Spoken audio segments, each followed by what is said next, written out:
ऊर्ध्वाधर गति के बारे में हम बात कर रहे थे। इसके अंदर हमने ये टॉपिक किया था, एक डोरी जिसकी लंबाई L है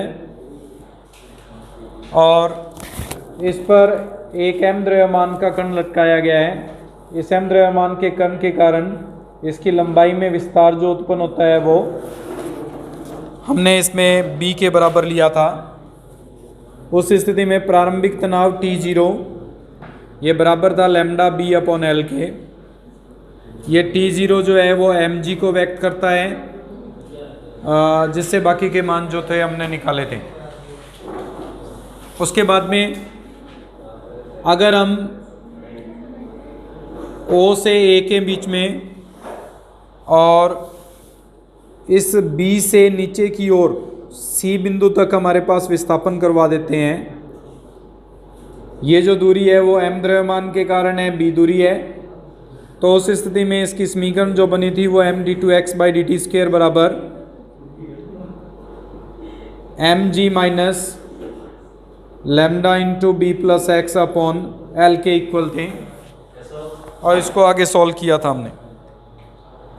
इसको सॉल्व करने पर हमने आवर्तकाल निकाला था। एक तो mg और लैम्डा बी अपॉन एल जो है वो कैंसिल हो जाएगा क्योंकि दोनों बराबर हैं। यह आ जाएगा md2x/dt² बराबर minus lambda x upon L, या d2x/dt² बराबर था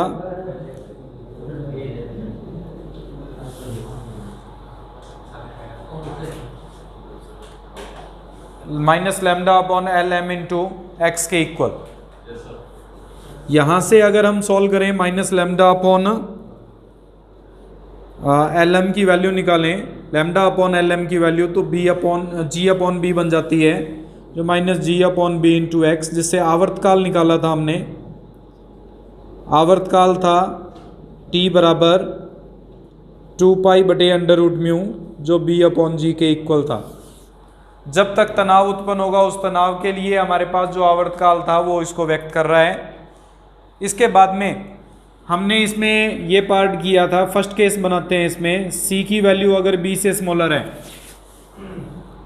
अगर C की वैल्यू B से स्मॉलर है, यानी ये जो वैल्यू है वो इस B से स्मॉलर है, तो जब इसको प्रतिस्थापन करके C बिंदु से और छोड़ देंगे तो इस कण की जो गति होगी वो इस बिंदु D तक जाएगी, उससे आगे नहीं जा पाएगा। और D तक जाएगा तो सिर्फ सरलावर्त गति ही करेगा, और सरलावर्त गति का आयाम जो होगा वो t बराबर 2π√b अपॉन जी से व्यक्त हो जाएगा। अर्थात अगर C की वैल्यू B से स्मॉलर है तो कण द्वारा तय की गई दूरी 2c रहेगी। इसका आयाम C के बराबर रहेगा और आवर्तकाल ये जो हमने निकाला 2π√b अपॉन जी, इसके इक्वलेंट रहेगा। ये कंडीशन कब रह रही है हमारे पास? जब C की वैल्यू B से स्मॉलर है। उस स्थिति में C से अगर कण को छोड़ेंगे तो B पर जाएगा, B के बाद में ये D बिंदु तक पहुंचेगा जो कि C दूरी पर होगा, और उसके बाद में यहाँ पे वेग फिर से 0 उत्पन्न हो जाएगा, जिसके कारण नीचे m द्रव्यमान के कारण वापस नीचे की ओर गति करेगा और लगातार D और C के बीच में SHM गति करता रहेगा। लेकिन यदि C का मान ग्रेटर देन है B से, C अगर B से ग्रेटर है तो निश्चित है कि C पर जब छोड़ेंगे तो B तक तो आएगा ही आएगा, B के बाद में A पर पहुंचेगा, A के बाद में भी उसका वेग उत्पन्न होगा, वो ऊपर की ओर गति करेगा। ऊपर की ओर जब गति करेगा तो A बिंदु के बाद में डोरी ढीली हो जाएगी, और अगर डोरी ढीली हो जाती है तो उसकी जो गति होगी ऊपर की ओर वो सिंपल गति होगी, सिंपल हार्मोनिक नहीं रहेगी, जो कि सिर्फ वेग के कारण गति उत्पन्न होगी। और वो गति अगर ये लंबाई L मान के चल रहे हैं तो इसके ऊपर हमारे पास L लंबाई तक, यानी 2L लंबाई तक उसमें वेग अगर रहता है तो 2L लंबाई तक तो सिंपल गति को गतिमान रहेगा। लेकिन अगर उसके बाद में भी वेग उत्पन्न होता है तो उससे ऊपर वो फिर से SHM गति के अंतर्गत गति करता रहेगा। सबसे पहले हम ये देखते हैं कि इसका A बिंदु पर वेग क्या होगा, वो कितनी ऊंचाई तक और पहुंच सकता है, फिर उसका समय कैसे निकालेंगे, आवर्तकाल कैसे निकालेंगे, उसके बारे में विवेचना करेंगे। सबसे पहले हम इसमें C ग्रेटर देन B है तो d2x by dt square equals to ये बन जाएगा minus lambda upon L M into X. इस d2x बाई dt स्क्वेयर को हम लिख सकते हैं V D V upon D X minus lambda upon L M into X, या V D V equals to minus lambda upon L M into X D X. समाकलन करेंगे V square upon two equals to minus lambda upon L M into X square upon two plus C upon two. C की जगह पर के ले लेते हैं because सी हम इसमें बार बार यूज कर रहे हैं। जब x की वैल्यू c लेंगे इस विस्थापन में, हमारे पास आगे की ओर विस्थापित कर रहे हैं, किसी बिंदु P पर इसकी जो तय की गई दूरी है वो x हो, तो इस c बिंदु पर x बराबर c पर v का मान 0 है। k का मान निकालेंगे, lambda upon m into C square बन जाएगा। ये k की वैल्यू अगर सब्सटीट्यूट करते हैं तो v स्क्वेयर बराबर आ जाएगा minus lambda upon L M into X square plus lambda upon L M into सी स्क्वेयर। हमें निकालना है ए बिंदु पर वेग। अगर ए बिंदु पर वेग निकालेंगे तो ए बिंदु पर विस्थापन कितना हुआ, क्योंकि यहां पर बी बिंदु पर x का मान 0 है, x इसके बाद में हम मान के चल रहे हैं। अगर x इसके बाद की दूरी को तय करता है तो x बराबर 0 होने के कारण ऊपर की ओर जब गति करेगा तो यहां पे x का मान माइनस बी के बराबर आएगा। अगर माइनस बी के बराबर होगा तो वेग जो होगा वी स्क्वेयर बराबर minus lambda upon L m common आ जाएगा, c square minus B square के इक्वल रहेगा। क्योंकि c ग्रेटर देन है b से, इसलिए c square minus B square के मान पॉजिटिव आएगा। अगर पॉजिटिव आएगा तो इसमें वेग उत्पन्न हो रहा है ए बिंदु पर, जो कि v बराबर under root lambda upon L M into under root of C square minus B square के इक्वलेंट है। ये ए बिंदु पर वेग को व्यक्त करता है। अब ए बिंदु पर अगर वेग आ जाता है तो इस ए बिंदु पर जो वेग है उसके कारण कितनी ऊंचाई तक वो कण पहुंच सकता है वो हम ज्ञात करते हैं। तो कण द्वारा तय दूरी, कण द्वारा तय दूरी ज्ञात करने के लिए गति की समीकरण का उपयोग करेंगे।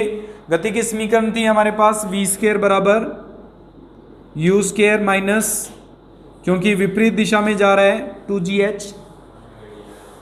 यहां पे हमारे पास v का मान 0 है, u का मान, क्योंकि अंतिम वेग 0 लेके चलेंगे हम। अंतिम वेग 0 इसलिए लेके चलेंगे क्योंकि ऊंचाई प्राप्त कर रहे हैं, जिस ऊंचाई पर अधिकतम ऊंचाई पर प्राप्त होगा वहां पे उस कण का वेग 0 हो जाएगा। प्रारंभिक वेग जो ए बिंदु पर वेग है उसका lambda upon L M into सी स्क्वेयर माइनस बी स्क्वेयर। अगर इसको सॉल्व करें तो h की वैल्यू आ जाती है यू स्क्वेयर अपॉन 2g, और u का मतलब हो जाएगा, यू स्क्वेयर का मतलब हो जाएगा लैम्डा अपॉन 2lmg इंटू सी स्क्वेयर माइनस बी स्क्वेयर। अगर लैम्डा अपॉन lmg की वैल्यू यहाँ से पुट कर दें, लैम्डा अपॉन lmg b आ जाएगा।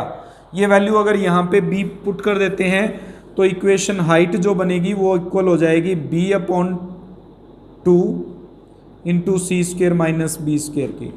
अब ये वैल्यू डिपेंड करेगी कि अगर 2l के इक्वल आ जाता है तो ये 2l लंबाई तक, यानी ऊपर तक पहुंचेगा, लेकिन उससे भी बड़ा आ जाता है तो उससे आगे फिर से SHM गति करने लग जाएगा, और फिर से उसके SHM गति के बाद में एक निश्चित हाइट पर पहुंचने के बाद वापस वो नीचे की ओर गति करना स्टार्ट कर देगा। तो ये हमारे पास किसी भी प्रत्यास्थ डोरी की ऊर्ध्वाधर गति को व्यक्त करता है। एग्जाम्पल नंबर 1 है, एक प्रत्यास्थ डोरी का एक सिरा स्थिर है। एक प्रत्यास्थ डोरी दी हुई है, उसका एक सिरा स्थिर है। इसके दूसरे स्थिर सिरे पर एक ऐसा कण बंधा हुआ है जिसका भार डोरी की स्वाभाविक लंबाई a की दुगनी लंबाई तक बढ़ा देता है। यानी यहाँ पर हमारे पास एक O बिंदु पर एक डोरी बंधी हुई है जिसकी लंबाई a है। इस पर एक m द्रव्यमान का कण लटकाया गया। ये m द्रव्यमान का कण इसको a लंबाई तक बढ़ा देता है, यानी 2a लंबाई हो जाती है डोरी की।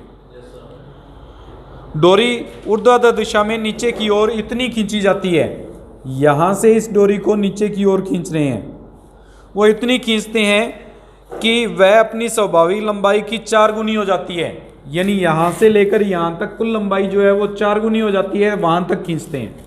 इसका मतलब ये हो गया कि 2a तो ऊपर हो गया, ये 2a लंबाई तक इसको खींचकर और फिर छोड़ रहे हैं। तो सिद्ध कीजिए कि कण उस बिंदु पर निम्न समय पश्चात लौटेगा। यहाँ पर वापस किस समय, कितने समय पश्चात लौटेगा वो हमें ज्ञात करना है। किसी बिंदु से छोड़ देने के बाद में वापस ऊपर जाकर और फिर सी बिंदु पर वापस आने में लगा समय कितना होगा, उसको ज्ञात करने के लिए सबसे पहले हम ज्ञात कर लेते हैं कि सी से ए तक जो एसएचएम गति होगी उसका आवर्तकाल क्या होगा। सी से ए तक का आवर्तकाल निकाल के फिर ए से लेकर ओ तक की गति के लिए और ओ से ऊपर की ओर गति जो उत्पन्न होगी उसके लिए हम आवर्तकाल समय निकाल लेंगे। जितना समय यहाँ ओ तक आने में लगेगा उतना ही समय ओ से ऊपर की ओर जाने में लगेगा, और उसी के अकॉर्डिंग हमारे पास नीचे आने में कण के समय को व्यक्त करेगा। दुगना कर देंगे, सारे मान को व्यक्त कर देगा वो। तो इसके लिए सबसे पहले प्रारंभिक स्थिति देखिए।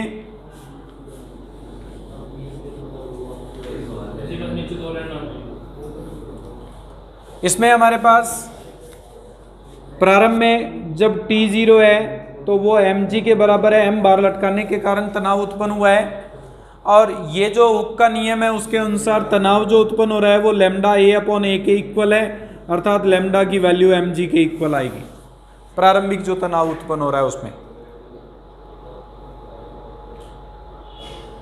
प्रारंभिक तनाव के बाद में हमारे पास जो गति की समीकरण बनेगी जब इसको बी बिंदु से खींचकर नीचे सी बिंदु तक ले जाकर छोड़ते हैं, तो उस स्थिति में गति की समीकरण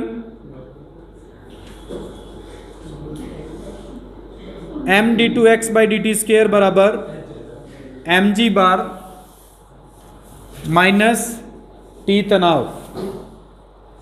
एम जी जो बार उत्पन्न हुआ है माइनस टी तनाव, तनाव जो उत्पन्न हुआ वो लैम्डा ए प्लस एक्स होगा, क्योंकि प्रारंभिक तनाव जो विस्तार था वो ए था, उसमें एक्स मान का और विस्तार मान के चलते हैं, अपॉन में स्वाभाविक लंबाई ए। अगर इसको हल करें तो m D two x by D T square बराबर हो जाएगा m g minus lambda x upon a के इक्वल। इसको सॉल्व करेंगे तो लैम्डा से एम जी कट जाएगा क्योंकि लैम्डा बराबर एम जी है। ये मान अगर उधर लेके जाएंगे तो D two x by D T square बराबर आ जाएगा minus lambda upon A M into X. Lambda upon M की वैल्यू जी के इक्वल है, इसलिए minus G upon A into X आ जाएगा। अतः एस एच एम का आवर्तकाल जब तक ये एस एच एम गति करता है इसका आवर्तकाल हो जाएगा 2 pi upon under root mu. Under root mu का मतलब G upon A, 2 pi under root A upon G इसकी गति का आवर्तकाल होगा, एस एच एम की गति का आवर्तकाल होगा। एस एच एम कहाँ से कहाँ तक करेगा ये एस एच एम गति, उसको हमें ज्ञात करना पड़ेगा, इसमें प्रदर्शित करना पड़ेगा कि एस एच एम गति कहाँ से कहाँ तक हो रही है। हम मान के चलते हैं एस एच एम गति जो उत्पन्न हो रही है वो बी सी से लेकर ए तक एस एच एम गति है। ए के बाद में हमारे पास ऊपर की ओर गति करेगा तब भी एस एच एम गति को व्यक्त करेगा, उसके अनुसार समय निकाल लेंगे। या फिर हम ये करते हैं कि वेग निकाल लेते हैं, उसके बाद में बाकी के जो पार्ट है उनके लिए अलग अलग सॉल्व कर लेंगे, वो भी आवर्तकाल समय निकाल कर फिर इसको हल किया जा सकता है। सबसे पहले इसको हल करते हैं। V D V upon D X equals to minus G upon A into X, V D V equals to minus G upon A into X D X. समाकलन कीजिए।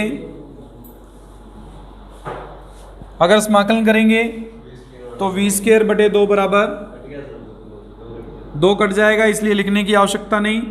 माइनस जी अपॉन ए एक्स स्क्वेयर प्लस के constant. जब x की value 2a के equal है, ये जो विस्तार है वो 2a है, तो उस समय वेग 0 है। अगर वेग 0 है तो यहाँ पे आ जाएगा k बराबर minus G upon A into 4a square. ए के से ए के कैंसिल, माइनस 4ga। ये वैल्यू अगर इसमें पुट कर दें तो वी स्क्वेयर बराबर आ जाएगा minus G upon A constant है, बाहर कॉमन ले लेते हैं, प्लस का ये बन जाएगा 4a square minus x square. हमें निकालना है सबसे पहले इसमें कि जब हमारे पास कण बिंदु ए पर पहुंचता है तो उस समय इसका वेग क्या रहेगा। ए बिंदु पर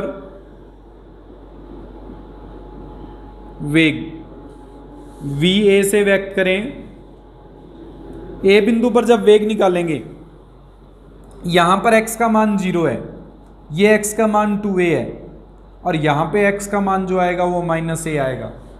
अगर ये -a इसमें पुट कर देते हैं तो v स्क्वायर बराबर आ जाएगा g/a इंटू 3a²। एक a से एक a कैंसिल, va बराबर आ जाएगा 3ag अंडर रूट। इतना वेग हमारे पास ए बिंदु पर रहेगा, जिसके कारण कण ऊपर की ओर गति करेगा ए बिंदु से।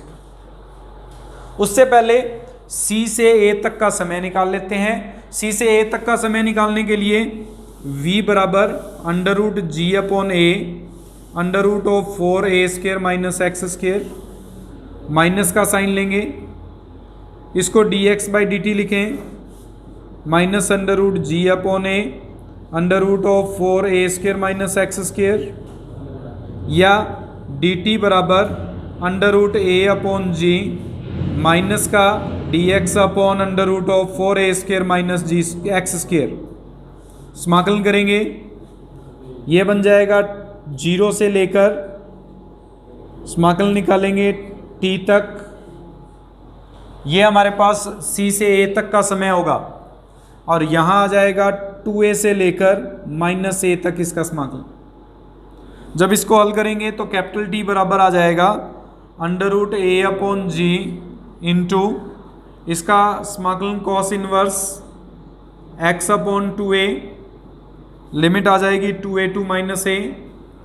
अगर -a पुट करते हैं तो ये बन जाएगा कॉस इनवर्स -1/2, कॉस इनवर्स -1/2, यानी पाई माइनस हाफ होता है 60 की वैल्यू, 2a पर 1 आ जाएगा, cos 0 की वैल्यू 1 होती है, ये आ जाएगा 2π/3 अंडर रूट a/g। एक बार इतना नोट कीजिए, फिर आगे करवाता हूँ। इसमें आगे हमारे पास पार्ट आता है कि हमने C से A तक पहुंचने का समय निकाल लिया। अब हमारे पास है A से लेकर O तक या उससे ऊपर जब विरामावस्था में पहुंचेगा वहां तक का समय क्या होगा। हमें पता है कि A बिंदु पर वेग जो है वो VA बराबर अंडर रूट 3AG है, और हमने गति की समीकरण ये पढ़ी हुई है V बराबर U plus 2G into T। 2GT सीधे या हाफ GT स्क्वायर था, V स्क्वायर बराबर U स्क्वायर प्लस 2AS था एक, तो एक V बराबर UT plus half AT square minus half GT square.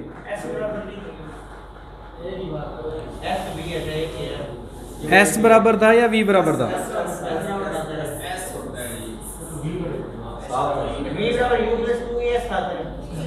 बेटा ये तीन समीकरणें कुछ इस प्रकार से थी, एक V बराबर U प्लस 2GH, एक V स्क्वायर बराबर U स्क्वायर प्लस 2GS, यहाँ पे S था, यहाँ नहीं था, एक था S बराबर UT plus half AT square, और एक V बराबर U प्लस GT भी था। ठीक है, तीन समीकरणें दी है, इनमें से हम इस समीकरण का उपयोग कर रहे हैं। अगर इस समीकरण का उपयोग करें तो अधिकतम ऊंचाई पर जब पहुंचेगा तो वेग 0 हो जाएगा, वेग 0 होगा, प्रारंभिक वेग अंडर रूट 3AG के बराबर होगा। उस स्थिति में ये जो समीकरण होगी, क्योंकि ऊपर की ओर जा रहा है माइनस में आएगी, तो ये बन जाएगा 0 बराबर under root 3AG minus G into T,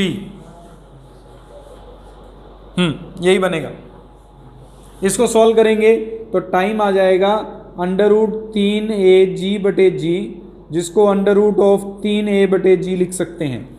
ये हमारे पास A बिंदु से ऊपर जहां पर कण विरामावस्था में पहुंचेगा उस तक का समय है।